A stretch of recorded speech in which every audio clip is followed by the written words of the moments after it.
Hello student, आज हम applied mechanics का एमसीक्यू वाले पार्ट का लेक्चर नंबर 5 देखते हैं। ठीक है, तो पहला देखते हैं दूरी। दूरी एक राशि है। अब इन्होंने दे दिया कैसी राशि है, स्केलर है, वेक्टर है या फिज़िकल है। तो फिज़िकल क्या होती हैं? जिनके पास कोई भार हो, ठीक है, जिनके पास कोई द्रव्यमान हो। फिजिकल बॉडीज़ वो होती हैं जिनका कोई अस्तित्व हो। तो डिस्टेंस का क्या अस्तित्व है? डिस्टेंस तो एक तरीके से क्या है, क्वांटिटी है, एक राशि है ये। ठीक है, तो अब फिजिकल तो हो नहीं सकता। अब अदिश या सदिश में से एक हो सकता है। तो कैसी राशि है, सदिश राशि है या अदिश राशि है? अच्छा, अब देखते हैं सदिश राशियाँ कौन सी होती हैं। सदिश राशियाँ वो होती हैं जिनमें इस मैग्नीट्यूड के साथ साथ डायरेक्शन की भी आवश्यकता होती है, यानी परिमाण के साथ साथ दिशा का भी ज्ञान होना आवश्यक होता है। और अदिश राशियों के लिए केवल परिमाण बताना आवश्यक है। जैसे दूरी, हम बरेली से बदायूं आए तो कितनी दूरी तय की? 50 किलोमीटर। तो ये क्या हो गई, एक स्केलर क्वांटिटी हो गई। दूरी क्या है, अदिश राशि है। इसमें ये नहीं बताया कि हम किस दिशा में आए। ठीक है, तो क्या होगा, इसका बी ऑप्शन होगा। अब इन्होंने 4 ऑप्शन दिए हैं। क्वेश्चन नंबर 2 में पूछा है सदिश राशि है। अच्छा, ये 4 में से कोई एक ही सदिश राशि होगी, बाकी 3 क्या होंगी, अदिश राशियाँ होंगी। तो देखते हैं एक एक करके।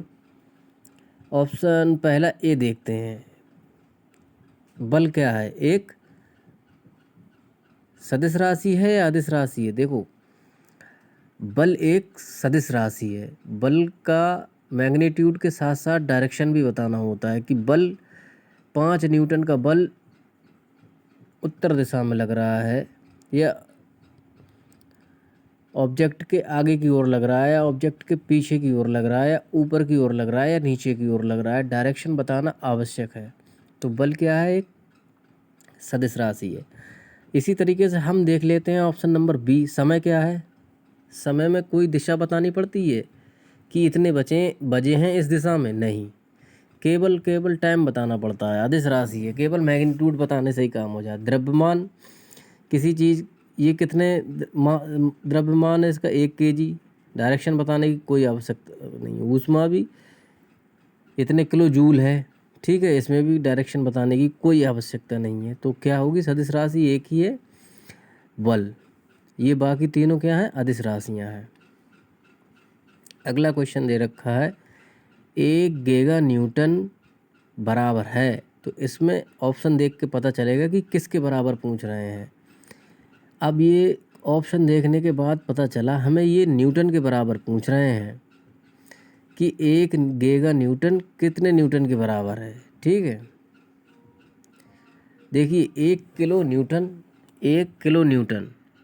न्यूटन को कैसे रिप्रेजेंट करेंगे हम? ऐसे, 1 किलो न्यूटन बराबर 1000 न्यूटन। ठीक है, 1 किलो न्यूटन बराबर कितना हो जाएगा, 1000 न्यूटन। तो क्या हो जाएगा, ये 10⁻3। तो ये तो हो नहीं सकता 10⁻3, क्योंकि ये क्या होता है, 1 किलो न्यूटन के बराबर होता है। इसी प्रकार 1 मेगा न्यूटन किसके बराबर होता है, 10⁻6 के, 6 न्यूटन के। ये भी नहीं हो सकता। ठीक है, तो क्या होगा, 10⁻9। 1 गीगा न्यूटन किसके बराबर होता है, 10⁻9 न्यूटन के। तो ऑप्शन क्या हो जाएगा, सी। और इसका क्या होगा, बल। ठीक है, अब पूछा है त्वरण का व्युत्पन्न मात्रक क्या है, यानी विमीय सूत्र क्या है। ठीक है, एक्सेलरेशन का विमीय सूत्र क्या है। तो पहले तो सूत्र पता होना चाहिए। त्वरण का सूत्र क्या होता है? त्वरण को हम स्मॉल ए से रिप्रेजेंट करते हैं। तो त्वरण की परिभाषा ये होती है, एक्सेलरेशन की परिभाषा ये होती है कि वेग में वृद्धि, वेलोसिटी में वृद्धि पर यूनिट टाइम कितनी हो रही है, ये क्या कहलाता है, एक्सेलरेशन कहलाता है। तो क्या हो जाएगा, B upon T. Velocity upon time क्या होगा, इसका फॉर्मूला हो जाएगा। सही है। अब देखते हैं वेलोसिटी का मात्रक क्या होता है, मीटर प्रति सेकंड, और समय का क्या हो जाएगा, सेकंड। तो सेकंड सेकंड नीचे मल्टीप्लाई हो जाएगा, ठीक है, सेकंड से सेकंड का मल्टीप्लाई हो जाएगा। तो एक्सेलरेशन का फॉर्मूला क्या आएगा, इसका मात्रक क्या आएगा निकल के, मीटर प्रति सेकंड स्क्वायर, मीटर प्रति सेकंड स्क्वायर। अब देखिए मीटर का होता है बेटा एल, ठीक है। अब सेकंड स्क्वायर को ऊपर ले जाएंगे तो पावर कितनी हो जाएगी, माइनस में, तो सेकंड का होता है कैपिटल टी। तो इसका आ जाएगा एल टी माइनस टू, ठीक है। क्या हो जाएगा इसका, L T minus two, B.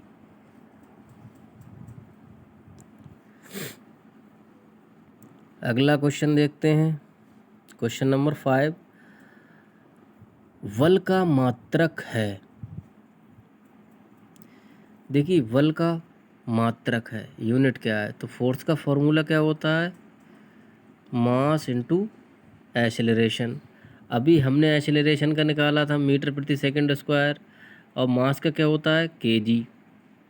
तो क्या आ जाएगा, केजी मीटर प्रति सेकंड स्क्वायर। ये इसका क्या आ जाएगा, मात्रक निकल के आ जाएगा। तो ये कौन से में दे रखा है, बी में। मगर बल का मात्रक न्यूटन भी होता है। एसआई यूनिट में क्या होता है, एसआई सिस्टम में क्या होता है, न्यूटन। और एमकेएस सिस्टम में क्या होता है, केजी मीटर प्रति सेकंड स्क्वायर। तो क्या हो जाएंगे, ये दोनों हो जाएंगे। इसका ऑप्शन क्या होगा, सी होगा, सी ऑप्शन होगा इसका, ठीक है, सी ऑप्शन होगा इसका, सी। अब क्वेश्चन नंबर 6 देखते हैं। क्वेश्चन नंबर 6, वर्क का फॉर्मूला क्या होता है, वर्क का फॉर्मूला होता है force into displacement, F into D. Force का क्या मात्रक हो गया, न्यूटन, और डिस्टेंस का क्या हो गया, एफ इंटू डी, मतलब फोर्स इंटू डिस्टेंस। इसका क्या होगा, न्यूटन इंटू मीटर। तो इसका क्या हो जाएगा, newton into metre, B, newton into metre होगा। अगला क्वेश्चन देखते हैं, किसी वस्तु के वेग में वृद्धि की दर, rate of change of velocity को कहते हैं।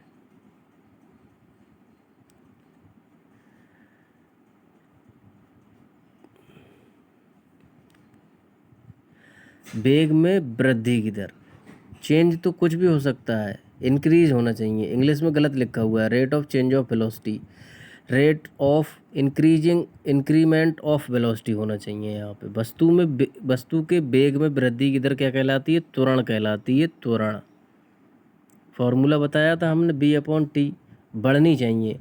अगर वेग में कमी आ रही है तो क्या कहलाएगा, रिटार्डेशन, मंदन कहलाएगा, ठीक है। संवेग हो नहीं सकता, संवेग का फॉर्मूला क्या होता है, मास इंटू वेलोसिटी। कार्य का क्या होता है, फोर्स इंटू डिस्टेंस, बल गुणा विस्थापन। मंदन क्या होता है, वेग में कमी की दर। तो क्या हो जाएगा, वेग में वृद्धि की दर क्या होता है, त्वरण, ठीक है, समझ आ रहा होगा। अब क्वेश्चन नंबर 8 देखते हैं, किसी वस्तु के वेग तथा उसके द्रव्यमान, वेग क्या हो जाएगा, v, द्रव्यमान क्या हो जाएगा, मास। तो क्या होता है, संवेग का फॉर्मूला क्या होता है, m इंटू बी, क्या होता है इसका, मोमेंटम होता है, मोमेंटम, संवेग। तो ये किसका फॉर्मूला हो गया, संवेग का, ठीक है। तो ये क्या हो जाएगा, वेलोसिटी इंटू क्या हो जाएगा, वेलोसिटी इंटू मास क्या हो जाएगा, संवेग। वर्क नहीं होगा, वर्क में तो किसका होता है, डिस्टेंस इंटू फोर्स का गुणनफल होता है। मंदन क्या होता है? वेलोसिटी में कमी की दर। त्वरण क्या होता है? वेलोसिटी में वृद्धि की दर। तो ऑप्शन क्या होगा? वेग और मास का गुणनफल क्या कहलाएगा? संवेग। अब देखते हैं क्वेश्चन नंबर 9।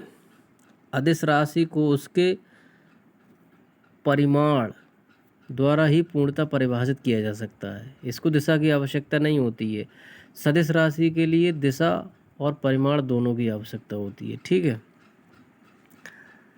अब हम देखते हैं क्वेश्चन नंबर 10। इसमें दे रखा एक पिंड जो बाह्य बलों को हटा लेने पर अपना वास्तविक आकार तथा आकृति ग्रहण कर लेता है कहलाता है। अब देखिए यहाँ समझने योग्य बात है। किसी दृढ़ पिंड को मतलब स्ट्रॉन्ग को, जहाँ जैसे लोहा है, लोहे के किसी पिंड को दबा दिया तो वो दबा ही रहेगा, तो वास्तविक आकृति ग्रहण नहीं करेगा दृढ़ पिंड। इसी प्रकार प्लास्टिक है, प्लास्टिक को खींचोगे तो वहीं तक खिंची रहेगी, या मुड़ेगी तो मुड़ जाएगी, वापस नहीं आएगी। ऑप्शन नंबर बी में आता है प्रत्यास्थ पिंड। प्रत्यास्थ बॉडी वो होती है जैसे रबड़ है, रबड़ को हमने खींचा फिर ओरिजिनल अपनी शेप में आ गई, वास्तविक आकृति ग्रहण कर ली। बाह्य बल लगने तक खींची, बाह्य बल हटते ही क्या हो गई? अपनी ओरिजिनल पोजीशन में आ गई। तो इन्हें क्या कहते हैं हम? Elastic bodies. ये क्या करती हैं? जब तक हम इन पे बल लगाते हैं तब तक ये क्या करती हैं? अपनी शेप बिगाड़ लेती हैं, बल हटाते ही अपनी ओरिजिनल पोजीशन में आ जाती हैं। ये क्या कहलाता है? हुक्स लॉ वैलिड होता है प्रत्यास्थ बॉडी के लिए।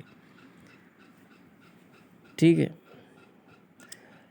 मगर बॉडी पे जो फोर्स लगना चाहिए वो एक लिमिट के अंदर ही लगना चाहिए। अगर फोर्स इतना ज़्यादा लग गया कि वो उसकी अपर लिमिट क्रॉस कर जाए तो क्या होगा? वो फेलियर हो जाएगा और वो बॉडी फेल हो जाएगी, फिर अपनी ओरिजिनल शेप पे नहीं आएगी, उसका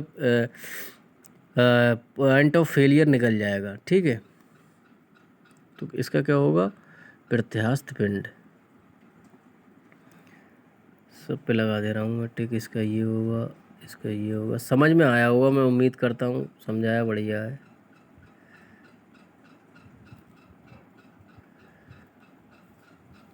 ठीक है। ये लेक्चर कंप्लीट हो गया। अब हम अगला लेक्चर देखेंगे।